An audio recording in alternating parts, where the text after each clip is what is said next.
Yo, what's up, guys? Today I'm going to be ranking all fighters from the K-drama One High School Heroes. Hope you guys enjoy this video, and without further ado, let's get into it. So in the no scaling tier, we have Doc One, the tall friend of Gisu. And I'm not gonna lie, I probably wouldn't have even bothered ranking this guy in the first place. I mean, he has like one fight and isn't really very important to the story. However, there is a reason why I'm actually ranking him, and that reason is because I've seen quite a few people scale him surprisingly high. I've seen arguments putting him above fighters like Sungshik and Namhyop. The argument claims that Dokwan performs better against Goljay than Sungshik, and at first I was like, oh, interesting, let's see. And I expected Dokwan to have like maybe landed one hit on him, maybe been able to block or dodge him or react him or something like that, but that actually didn't happen at all.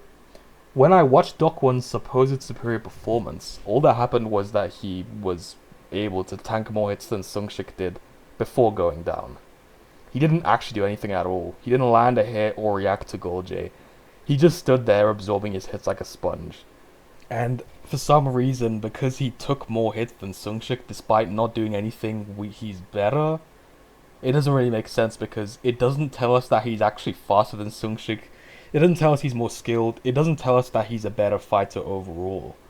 Durability is just one attribute. Being able to absorb more punishment doesn't automatically mean you would perform better in a fight. Now, to give this argument some credit, it isn't completely unreasonable in principle. If Dokwan's durability had actually allowed him to perform better against Goljay overall, then there would be a genuine case for him scaling higher than Sungshik. Like, for example, if his ability to tank hits had allowed him to react to Goljay more consistently, land attacks on him or something like that, then his durability would be directly contributing to superior performance. In that scenario, I would definitely consider this a valid argument. The problem is that that never actually happens. Despite being able to withstand more attacks than Sungshik, Dokwan is still completely unable to react to Goljay or meaningfully scale to him in any way. His extra durability doesn't lead to better combat feats, it just means he survives longer while getting beaten up. Because of that, we have no reason to believe that his durability is a game-changing factor that would place him above Sungshik. It increases his ability to take damage, sure, but it doesn't mean he actually scales above. The thing about Sungshik is that he actually has combat feats. We see him fight, we see how he performs, and we have enough information to scale him. Dokwan, however, doesn't have that luxury. Aside from showing that he can take a beating, he doesn't demonstrate any notable speed, technique, or fighting ability that would allow us to place him alongside characters like Sungshik or Namhyop. And as I explained, his durability isn't a changing factor since he doesn't scale to Goljay in any way despite his high durability. So while Dokwan may very well be tougher than some of these fighters durability-wise, toughness alone isn't enough to establish his overall scaling. Until we have evidence that he's actually comparable to anyone as a fighter, putting him above them is unfortunately not valid. That's why I have him in the no scaling tier.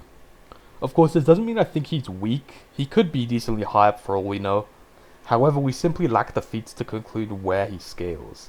And there is also another issue with using Dokwan's durability against Goljay as a scaling argument. The argument assumes that Goljay was striking Dokwan with the same level of force throughout the entire encounter, but that's never actually established. When Goljay first fights Dokwan, he's dealing with multiple opponents at once. In that kind of situation, it's entirely possible that he wasn't committing to every strike, instead conserving his energy while dealing with several people simultaneously. And the reason why I say this is because later in the fight, Goljay is caught off guard by the flower pot, is visibly injured, and even suffers a dislocated arm. After this, when he engages Dokwan again, he drops him almost immediately. Because Goljay is actually able to put Dokwan down much more quickly after being injured, it's entirely possible that he was initially holding back his striking power in order to conserve energy while dealing with multiple opponents. However, once he was injured, he may no longer have been in a position to fight that way. Since he was no longer at full capacity, it would make sense for him to stop pulling his punches and instead use more force to end the fight as quickly as possible. Now, I'm not claiming that Goljay was definitely holding back during the first exchange. Another reasonable explanation is simply that Dokwan had already accumulated enough damage to be put down more easily. The point is that we don't know. Because there are multiple plausible explanations for why Dokwan lasted longer initially, it's unfair to treat his durability as a concrete scaling feat. This is especially important when people compare it to Nam Sungshik.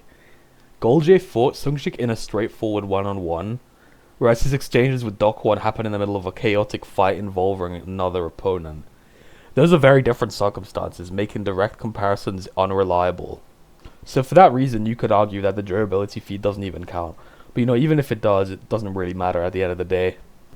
Whilst we don't know where he scales, it's definitely safe to say he doesn't get past someone like Sungshik, as Sungshik was able to actually take down a non-injured Kisu and hurt him, whereas Dokkan gets completely bodied by an injured version of Goljae and can't react to him or press him at all, which is significant because that same injured Goljae lost to an injured Kisu.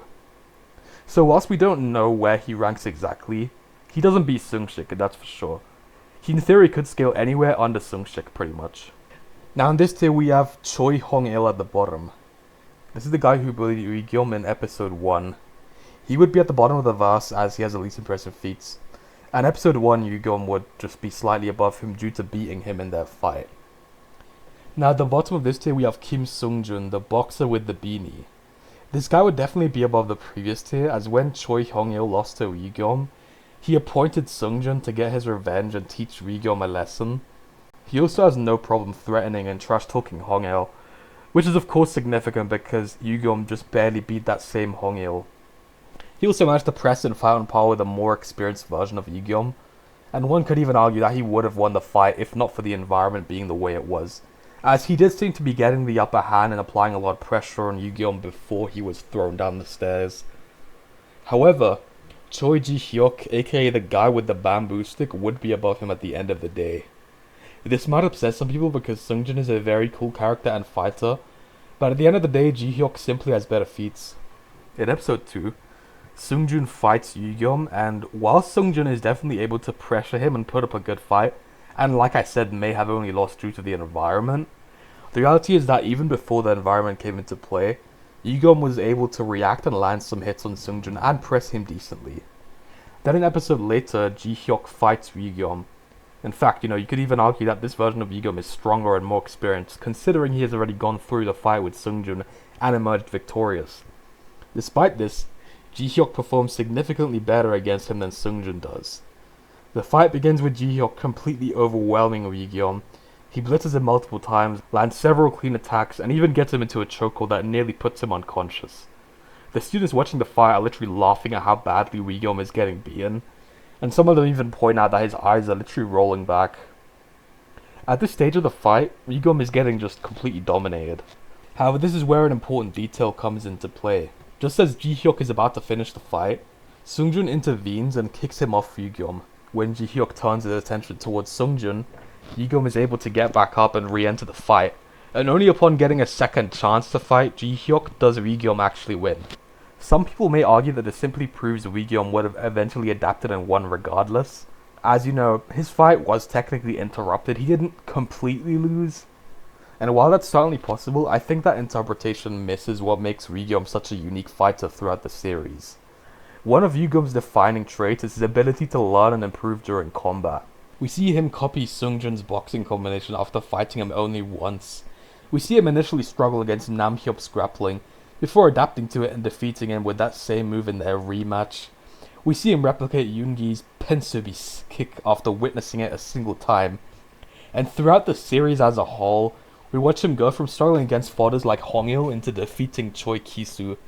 The point is that Yu-Gi-Oh! Consistently becomes stronger through experience. He's not a static fighter. Because of this, I don't think the ending of the fight necessarily proves that Ji-hyuk was weaker all along. Rather, I think the fight shows Ji-hyuk dominating the version of Yu-Gi-Oh! That initially entered the battle, which should be the same or even stronger than the version of Yu-Gi-Oh! That pressed Sung-jun, only for Yu-Gi-Oh! To recover, gather information, adapt to Ji-hyuk's style, and eventually turn the tables. And this makes sense considering we literally see him analyze the stick. So while I do believe that the improved version of episode 3 Yu-Gi-Oh! Ultimately surpasses Ji-hyuk, I also think Ji-hyuk's performance against him is enough to place him comfortably above Sung-jun. My scaling would therefore be improved episode 3 Yu-Gi-Oh! Over Ji-hyuk, over initial episode 3 Yu-Gi-Oh! Relative to peak episode 2 Yu-Gi-Oh! Relative to Kim Sung-jun. Before I continue, I think this is a good opportunity to establish a very important theme that you will see in this video. and that being the question of whether Wi-Gyom's improvement is permanent or not. Which one is it? Is it that Wi-Gyom specifically learns to deal with each opponent's style, or that upon adapting to his opponents he gets an overall boost in power? Does he become someone's kryptonite, or does he surpass them as a whole? This distinction is important because it just completely affects how we interpret every major fight he has in the series. And I for one personally believe that Wi-Gyom's improvement is permanent, and here's why. We see that Wi-Gyom's improvements consistently carry over into later fights, instead of just disappearing once the matchup is over. A good example of this is Sung-Shik and Nam-Hyop. Initially, Wi-Gyom loses badly to Sung-Shik, but after overcoming him, the very next episode he's immediately able to compete with Kim Nam-Hyop. And this is significant because someone who is able to compete with Kim Nam-Hyop also is Kang Yoon-gi. And Kang Yoon-gi performed better against Gisu than Nam Sung-Shik did, as he was able to land more successful attacks and react much better. Therefore, if Wi-Gyom's victory over Sung-Shik was purely the result of learning how to counter Sung-Shik's style specifically, then this becomes very difficult to explain. Why is Wi-Gyom suddenly able to compete with a completely different fighter, one who's even stronger than Sung-Shik, without first needing another adaptation period? The much simpler explanation is that beating Sung-Shik didn't just improve Wi-Gyom's matchup against Sung-Shik, it improved Wi-Gyom's base as a whole. In other words, the experience he gained translated into genuine growth overall rather than it being limited to one specific opponent. And that pattern is something we see repeatedly throughout the series. Wi-Gyom doesn't just learn how to beat individual people, he consistently becomes a better fighter after each major battle. That, coupled with the fact that Wi-Gyom is consistently shown to be growing as a fighter, and using things he's learned from previous fights, makes me conclude that the initial version of Wi-Gyom that fought Ji-Hyuk was the same version that was able to press and technically beat Kim Sung-jin. This is also consistent with the narrative of Ji-Hyuk having the authority over Kim Sung-jin. So for these reasons, Ji-Hyuk would be above Kim Sung-jin. At the top of this tier though would be peak episode 3 Wi-Gyom. As previously explained, Wi-Gyom in episode 3 at his peak would be above Ji-Hyuk, as he was able to adapt to his style and defeat him upon receiving a second chance to fight him. Now at the bottom of this tier we have P Do-il, the guy who looks like a knockoff version of Gisu. At first glance he might not seem too impressive, but I think he's safely above the previous tier, and that would be because of how he performs against Kang Yoon-gi. When Do-il fights Yoon-gi in episode 6, he's able to land a clean counterattack before slamming Yoon-gi's head onto a table twice. Although he ultimately loses, he still manages to pressure Yoon-gi and inflict meaningful damage. The significance of this becomes much clearer once we establish where Yoon-gi scales. Earlier in the series, Wi-Gyom fights Kim Nam-Hyop after already having grown strong enough to defeat Nam Sung-Shik. Despite that improvement, Nam-Hyop is still able to overwhelm Wi-Gyom with his grappling, catching him in that hole and then beating him badly enough that Yoon-gi has to step in. When Yoon-gi takes over, however, he performs noticeably better. Unlike Wi-Gyom, Yoon-gi is able to deal with Nam-Hyop's grappling much more effectively, and never finds himself getting dominated to the same extent. Because of that, I think it's fair to say Yoon-gi outperformed Wi-Gyom against the same opponent. And since that version of Wi-Gyom had already surpassed Nam Sung-Shik, it follows that Yoon-gi should also scale above Sung-Shik. And this is also consistent with the fact that this version of Yoon-gi was able to land more successful attacks on Gisu than Sung-Shik did. Now let's compare Do-il's performance to episode 3 Wi-Gyom's. When episode 3 Wi-Gyom fights Sung-Shik for the first time, he's just completely shut down. He's unable to land a single meaningful strike. All he's able to do is tackle him to the ground and get on top of him for a moment, which isn't even really that significant because Sung-Shik himself states that the thing about Jiu-Jitsu is that it's not a disadvantage to be on the bottom. Overall, Sung-Shik was just bodying Wi-Gyom aside from that one measly tackle which, if anything, worked in Sung-Shik's favor anyway. Whereas Do-il actually pressed and harmed Kang Yoon-gi. And considering that Yoon-gi scales above Sung-Shik, I think Do-il's performance is definitely more impressive. So while neither fighter wins their respective battle, Do-il manages to pressure and harm a stronger opponent, whereas episode 3 Wi-Gyom is largely ineffective against a weaker one. For that reason, I think P Do-il should comfortably sit above the previous tier. Also, I just realized what I was saying sounded kinda crazy. I mean, P Do-il, P-Do... Yeah, I can't be bothered to record this again, but yeah. But yeah, that's a pretty unfortunate name. I see why you Koreans always be getting like foreign names when you move country. Like, bro, imagine going into a Western school and just being like, "Hey, my name is Yu Ho." Like, it's not gonna end well for you. Above Doil, not gonna say the full name. Above Doil would be Nam Sung Shik's friend Song Wook. The reason Song Wook would be above Doil is because he put up a much better fight against what should be the same version of Yoongi, as he was able to land several more hits than Doil did and press him significantly more. He was also able to react to Yoongi several times, whereas aside from the one counterattack that Doil landed, he just got blitzed by Yoongi. Now above Song Wook we have Nam Sung Shik, my favorite character purely because of how deranged and hilarious he is. Despite this guy's goofy personality, he's no joke at fighting. And we see that he's able to completely dominate Wi-gyom the first time they fight. The reason he would be above Song Wook is because he performed better against Wi-gyom than Song Wook did against Yoongi, as even when Wi-gyom improved, Sung Shik was still pressing him a lot with his grappling, almost breaking his arm, and arguably made Wi-gyom struggle more than Song Wook made Yoongi struggle. The reason this would be relevant is because, like I said, we see that an episode later, this version of Wi-gyom and Yoongi are shown to be relative due to them both fighting on par with Nam Hyop. So for that reason, Sung Shik would be above. And you could also low-key argue that Sung Shik was shown to be the boss of the bullies, which would include Song Wook. At the top of this tier there would be Wi-gyom from episode 4, at his peak, as he was able to defeat Sung Shik. Now at the bottom of this tier we have base episode 5 Wi-gyom. He's just the same or maybe slightly better than the version of his episode 4 self that defeated Sung Shik. Wi-gyom was able to press and harm Kim Nam Hyop upon fighting him. Above Wi-gyom though would be episode 5 Yoongi. Well, not just episode 5, but basically Yoongi before he gets like way better in the finale. So I guess you could call this pre-improved Yoongi. And as for why he's above Wi-gyom, well, I'm pretty sure I've explained it like 10 times, but I'll just say it again.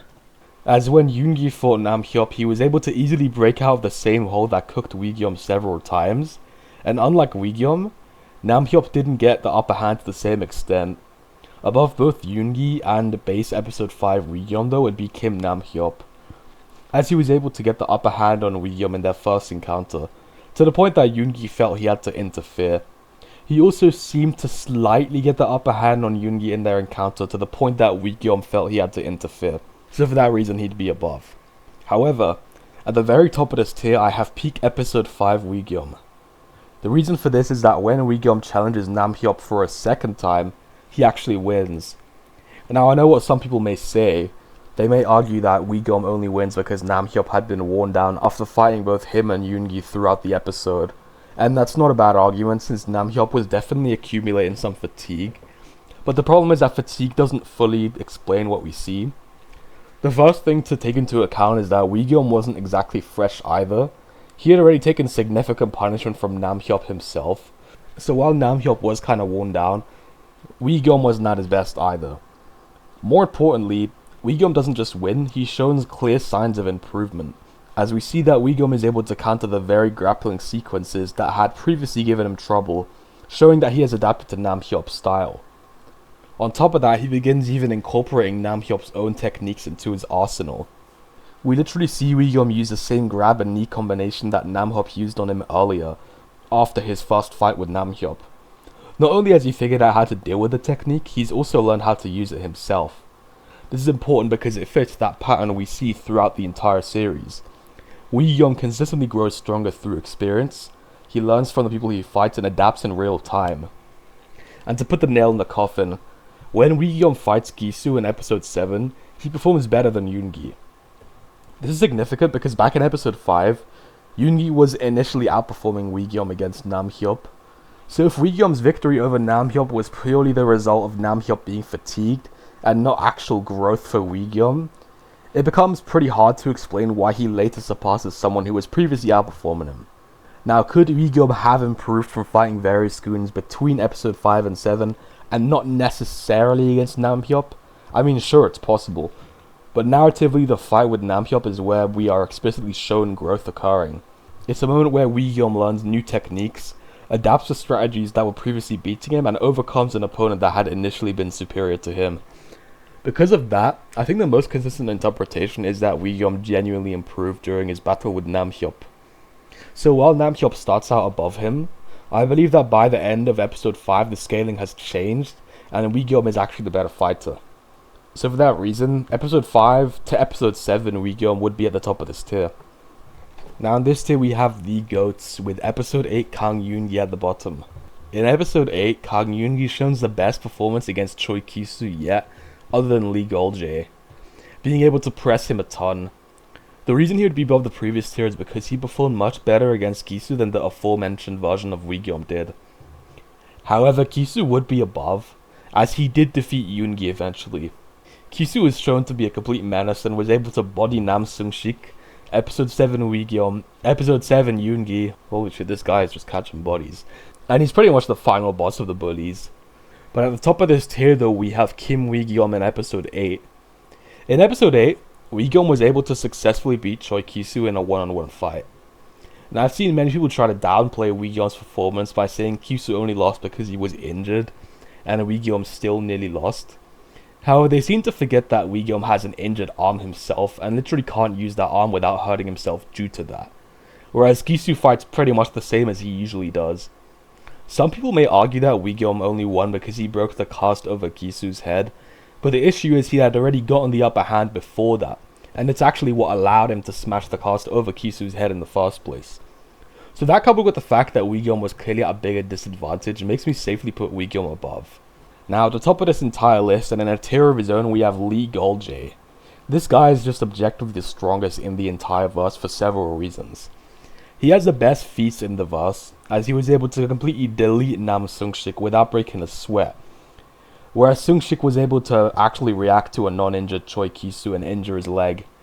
He would be above episode 8 Wigyom due to the fact that Wigyom was just barely above this same Ki-soo. And I'm going to now address some counter-arguments that people use to downplay Lee Gol-jae. The first one being, Gol-jae lost to Ki-soo in a one-on-one fight, and Ki-soo himself even stated that their injuries were equal. This argument is pretty invalid when we actually look at it, and here's why. One must take Ki-soo's statement with a grain of salt. He was literally just cockily trash-talking Gol-jae, so we shouldn't automatically validate it. Like, the dude literally said, hey, now it's just you and me. I have my injury, you have yours, so let's run it. Like, bro, how do people see this as some kind of objective statement? But even with that aside, the statement is just heavily contradicted by the feats we see in the show. If we assume that Ki-soo and Gol-jae were both equally injured, then it becomes very hard to explain why Gol-jae just completely outperforms Ki-soo against Sung-sik. In Ki-soo's fight with Sung-sik is able to actually scale to him in speed and take him down, even injuring his leg to the point Ki-soo admits it hurts and crashes out over it. Meanwhile, Gol-jae completely obliterates Sung-sik without Sung-sik being able to react or scale to him at all. And finally, we see that once Gol-jae shows up to the music room, he literally makes Ki-soo back away and stop what he was doing to Wigyom. This is very important in context, considering that Ki-soo went out of his way to go to the school and try punish Wigyom, so he wouldn't just walk away if he thought that he could take on Gol-jae. So yeah, with all these factors into account, it should be pretty clear that Gol-jae is better than Ki-soo, and it shouldn't even be a debate, to be honest. And as previously mentioned, he would be above episode 8 Wigyom, since episode 8 Wigyom was hyper relative to Ki-soo, who I've already explained Gol-jae is above. Scary thing about Lee Gol-jae that I'd like to point out is that he has quite literally no anti-feats. What I mean by that is we never see where his limits are. Like, let's look at someone like Ki-soo for example. We know roughly where Ki-soo scales because although he defeats Sung-sik is able to react to him, take him down and even injure him. That gives us an idea of Ki-soo's level, because Sung-sik is actually capable of scaling to him even if it's to a small extent. Gol-jae however is completely different. When he fights Sung-sik, he doesn't just beat him, he just completely bodies him. Sung-sik isn't able to react, land any meaningful attacks, or press Gol-jae at all. And that's important because no diffing one opponent doesn't tell us where a fighter's ceiling is. If a character effortlessly defeats someone, that doesn't mean they'd suddenly struggle against the next strongest fighter.